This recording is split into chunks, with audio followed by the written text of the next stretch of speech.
কাছে শ্রেষ্ঠত্ব শুধুমাত্র এই মানুষকে আমি আল্লাহ তাআলা দিয়েছি।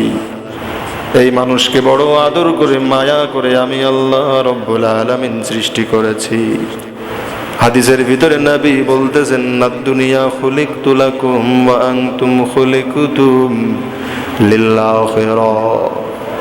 ও দুনিয়ার মানুষেরা, এই দুনিয়াকে, গোটা দুনিয়ার ভিতরে যা কিছু আছে সব কিছুকে শুধুমাত্র তোমাদের কল্যাণেই সৃষ্টি করা হয়েছে। এই দুনিয়ার ভিতরে যা কিছু তুমি দেখতে পাও, বিশাল ওই গহীন জঙ্গলের ভিতরে যত হিংস্র প্রাণী আছে আর যত বিষাক্ত প্রাণীগুলা আছে, যেগুলার ধারে কাছেও তোমরা যাইতে পারো না, এমনকি একটা মশা মাছি থেকে শুরু করে, পিপিলিকা থেকে শুরু করে সমুদ্রের তলদেশ পর্যন্ত যত কীটপতঙ্গ আমি আল্লাহ রব্বুল আলামিন সৃষ্টি করেছি, এগুলা আমি আল্লাহর জন্য সৃষ্টি করি নাই, শুধুমাত্র সৃষ্টি করেছি তোমাদের কল্যাণের জন্য। বলি সুবহানাল্লাহ। ও বান্দা বান্দিরা, শুধুমাত্র কেবলমাত্র তোমাদেরকে সৃষ্টি করা হয়েছে আখিরাতের কল্যাণের জন্য, অর্থাৎ আল্লাহর জন্য। এই আখিরাতের জন্যই তোমাদেরকে সৃষ্টি করা হয়েছে, আল্লাহর জন্যই তোমাদেরকে সৃষ্টি করা হয়েছে। আল্লাহ তাআলা কিছুই চান না। আল্লাহ রব্বুল আলামিন দুনিয়াতে পাঠিয়েছেন, দুনিয়াতে থাকার জন্য আমাদেরকে জায়গার ব্যবস্থা করে দিয়েছেন, রিজিকের ব্যবস্থা করে দিয়েছেন, সমস্ত নাজ নিয়ামত দিয়েছেন। শুধুমাত্র আল্লাহর দাবি হলো তোমরা দাসত্ব করবে একজন, তিনি কে? শুধুমাত্র দাসত্ব করবে একজন, তিনি হলেন আল্লাহ।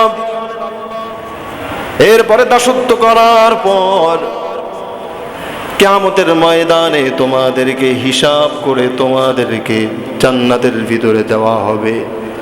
জান্নাতের ভিতরে অফুরন্ত অগণিত নিয়ামত আমার আল্লাহ রব্বুল আলামিন সেখানে রেখে দিয়েছেন। এই দুনিয়াকে, গোটা দুনিয়াকে এক থেকে শুরু করে 100 বার করলেও একটা জান্নাতের মতো হতে পারবে না। সুবহানাল্লাহ। শুধুমাত্র এক একটা মুমিন ইমানদারদের জন্য এত নিয়ামত আল্লাহ তাআলা দিয়েছেন। আল্লাহ তাআলা বলতেছেন, আমার আকাঙ্ক্ষা হলো, আমার দাবি হলো, আমার এই বান্দা বান্দিরা শুধুমাত্র দাসত্ব করবে আমি আল্লাহর। জবান থেকে, তার কলব থেকে, জবান থেকে সর্বদা আমি আল্লাহর নামটাই সে উচ্চারিত করবে, আমি আল্লাহর গুণগান করবে। এই ছাড়া দ্বিতীয় আমার কোনো আকাঙ্ক্ষা নাই। তাহলে আল্লাহ তাআলা বলতেছেন, ও দুনিয়ার মানুষেরা, দুনিয়ার ভিতরে যা কিছু আছে সব কিছু তোমাদের কল্যাণে সৃষ্টি করা হয়েছে। তোমাদেরকে সৃষ্টি করা হয়েছে শুধুমাত্র আল্লাহর জন্য, আখিরাতের জন্য। অতএব তোমরা আল্লাহর জন্য কাজটা দুনিয়াতে করো। আমার ভাইয়েরা, এত নাজ নিয়ামত আল্লাহ তাআলা দিয়েছেন। এই বান্দার গতিবিধি কি? এই বান্দা কোন পথে চলতেছে? বান্দার আকাঙ্ক্ষা কি? বান্দা কোন দিকে অগ্রসর হচ্ছে? এই বান্দার সবকিছু আল্লাহ রাব্বুল আলামিন পর্যবেক্ষণের জন্য ভাইয়েরা আমার রাজ সাক্ষী হিসাবে আল্লাহ তাআলা 4টা জিনিসকে রেখেছেন। তার ভিতরে প্রথম নাম্বার হলো মাটি। প্রথম নাম্বার কি বলেন?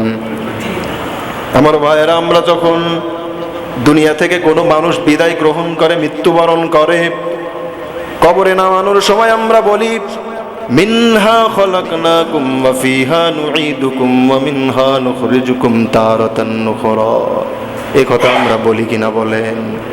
কিন্তু এর অর্থ অনেকেই জানে না, জানতে হবে।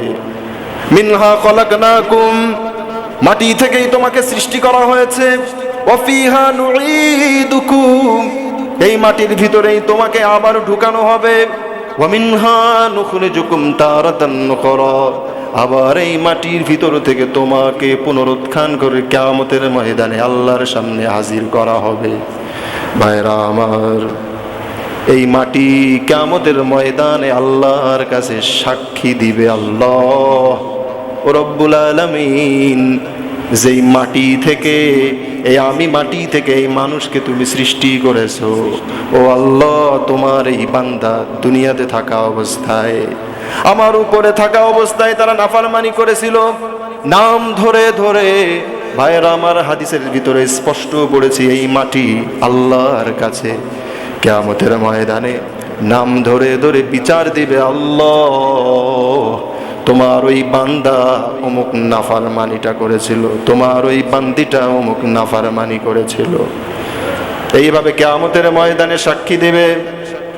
ভাইরা আমার, আল্লাহ রাব্বুল আলামিন সূরা জিলজালের ভিতরে তিনি সুন্দরভাবে জানিয়ে দিয়ে বলতেছেন, ইযা যুলজিলাতিল আরদু জিলজালাহা ওয়া আখরাজাতিল আরদু আসকালাহা ওয়া ক্বালাল ইনসানু মা লাহা ইয়াওমাইযিন তুহাদ্দিসু আখবারাহা বিআন্না রাব্বাকা আওহা লাহা।